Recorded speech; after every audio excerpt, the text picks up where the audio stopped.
Hi guys, this is Andrew with Headphones.com. Welcome to the Headphone Show, and today we're going to talk about the Moondrop Blessing 2. This is a 5-driver IEM, 4 BAs, and 1 dynamic driver to handle bass frequencies. And this one comes in right at around $320, depending on where you get it. So let's take a look.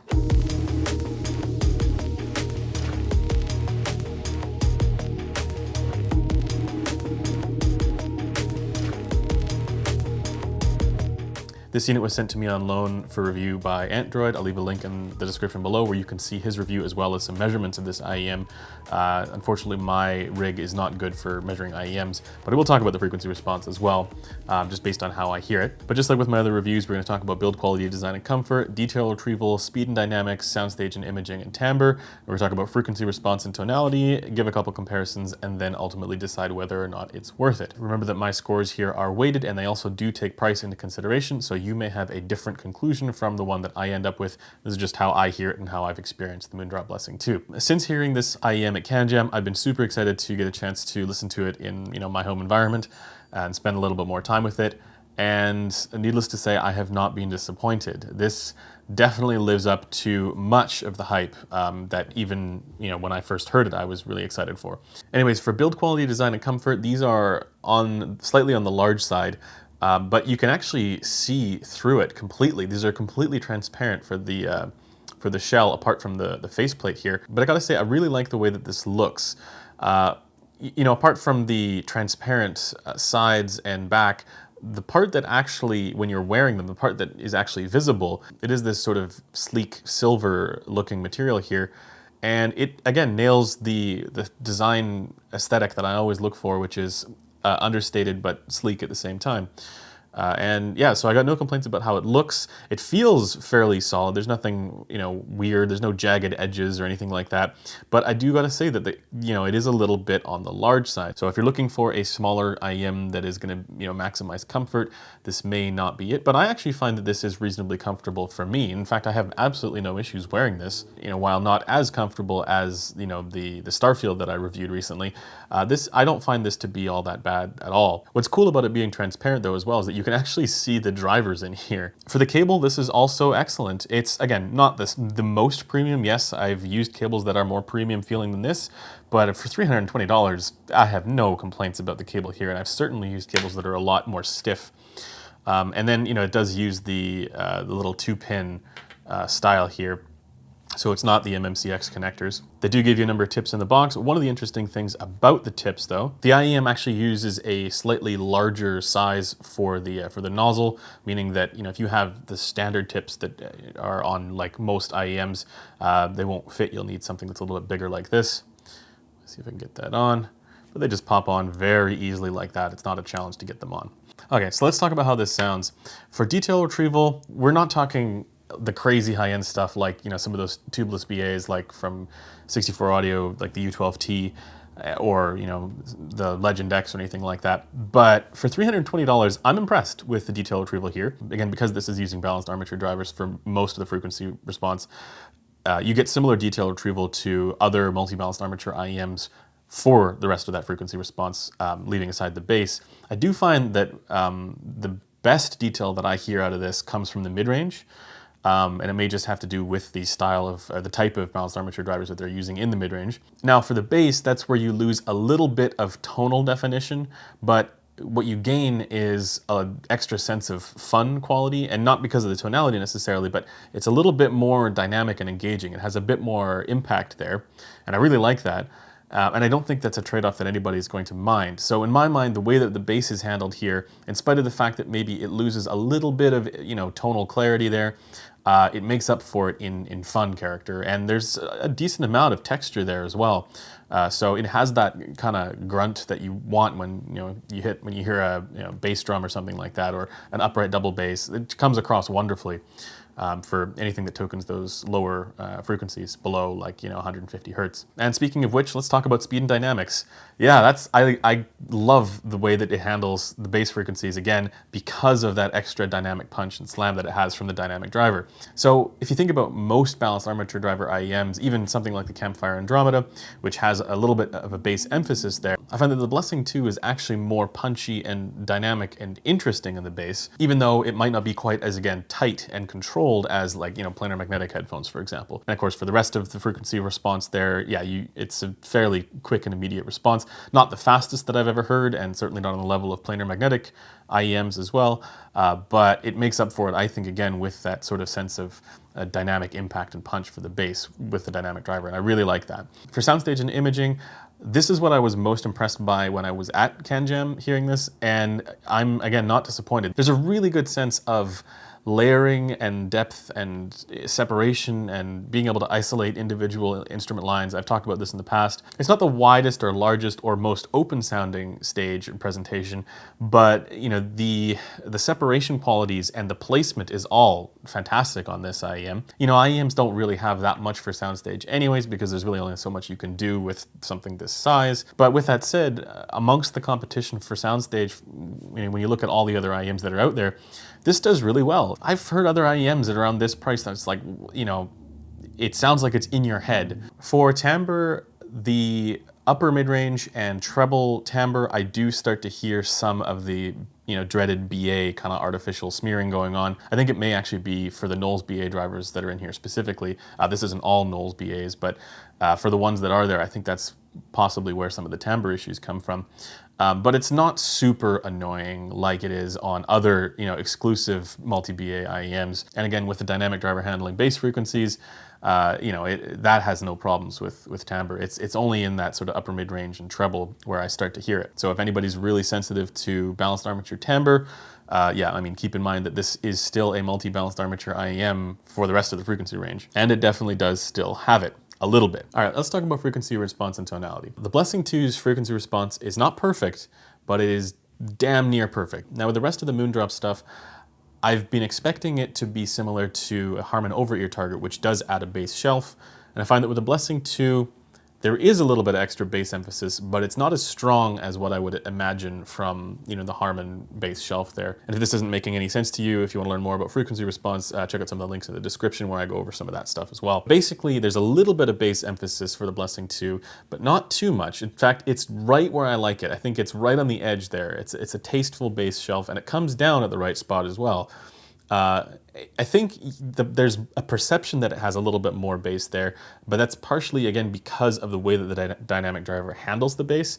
So you get an extra sense of that physicality there and an extra sense of punch, even though the bass isn't really elevated all that much. And then importantly, yeah, it doesn't bleed into the mid-range. It doesn't drown out any of the rest of the frequencies. I've heard other IEMs that have bass elevations that they go to the right spot, but then the problem is that they just keep the bass, for far too long, and it doesn't drop down until like 300 hertz. This sounds like it drops down closer to like 150 hertz. So it's right in line with where I like it. And then this leaves a lot of clarity there for the mid-range, and again, the mid-range with this is just fantastic. Again, that's where I hear the best detail. And it's to the point where when I listen to music where say you have female vocals or male vocals, tracks where what I've heard on other IEMs sounds shrill, this doesn't.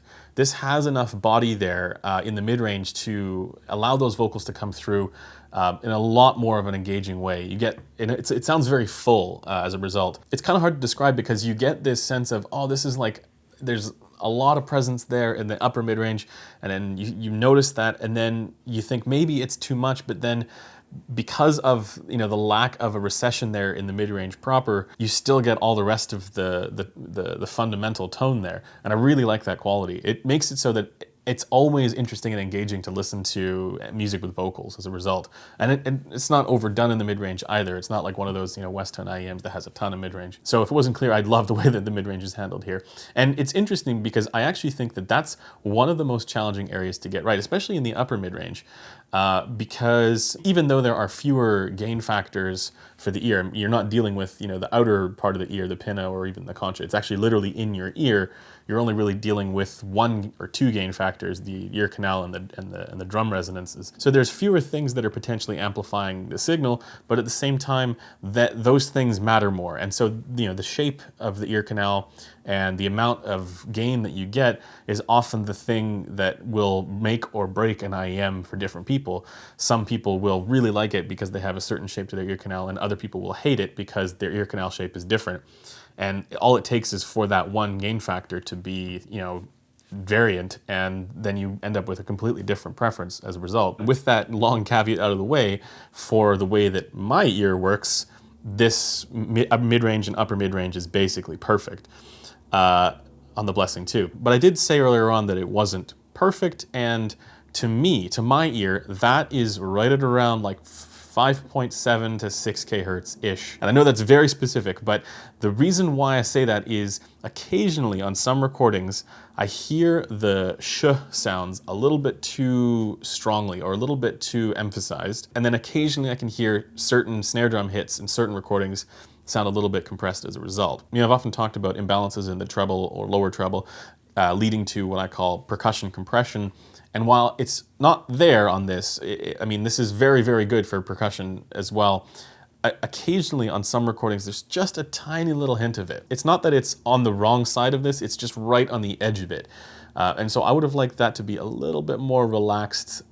It's almost as if it sounds like there's a little bit of a bump there. And it actually was interesting. I was talking to a number of the people who've heard this IEM to ask them if they noticed this issue, and they said they didn't. So I'd be curious if anybody in the comments has heard this. The rest of the treble is also excellent. There's no sibilance. It's a little bit forward, maybe like between 8 and 9K, but I don't have any problems with the rest of the treble here. It sounds very resolving, and then in the air quality, you know, the splash and sizzle stuff, yeah, it's not rolled off at all. It sounds fantastic. I think in between those two ranges, the consonant range and then the air quality range, I think there's maybe a little bit of a drop there somewhere, but it's not enough where it really bothers me. So while, again, it isn't perfect, it's the closest to perfect for frequency response for my preference, for what I like, that I've heard yet. And the fact that it's using this dynamic driver in the bass to make it even that much more fun, yeah, I just love it. Now let's do a few comparisons. I'm actually going to compare this to IEMs that cost a lot more, because if it wasn't clearer by now, this is an IEM that I think kind of is a benchmark at the $320 price mark that, you know, everybody else needs to pay attention to. So comparing this to the Campfire Andromeda, that's not the new Campfire Andromeda, which we will take a look at soon, but the one that I've owned personally in the past. The Blessing 2 has a more appropriate bass response. I think if you were to run the Andromeda off of a really low output impedance source, yeah, you'd definitely have more bass on the Andromeda than the Blessing 2. But if you ran it on a high output impedance source, you would have less bass than on the Blessing 2. So it really just depends on the source that you're using. By the way, if anybody's wondering, this is the Aslan Kern SR25, and we'll be doing a comparison between this one and the SR15 pretty soon. So stay tuned for that. But I do find on the Campfire Andromeda that the bass is not quite as impactful and it doesn't feel as well defined, whereas on the Blessing 2 it does. I prefer the bass response to the Blessing 2. For the mid-range, yeah, the Andromeda is a little bit more withdrawn there. So some people actually may like that if they're wanting a little bit more of that kind of fun sound. Whereas with the Blessing 2, it's a little bit more, let's say, neutral. And then for the treble, yeah, the Andromeda doesn't have that slight, you know, emphasis to the sh sounds. I think for some people, the Andromeda is a little bit sharp in the treble. I don't mind it all that much. I think it's okay. And so it's just different areas of the treble that I think are better on one or better on the other. The Andromeda also, I find, has more detail in the treble, whereas I think the Blessing 2 actually competes in the mid-range. So really, I would say bass and mids I'd give to the Blessing 2, treble I'd probably give to the Andromeda, but it's more a matter of taste there as well. I just think that, you know, for the technical performance, the Andromeda has better detail in the treble. But looking at other IEMs like, again, the Campfire IO, which is around this price, or the Polaris V2, yeah, I mean, I would take the Blessing 2 over those for my preference.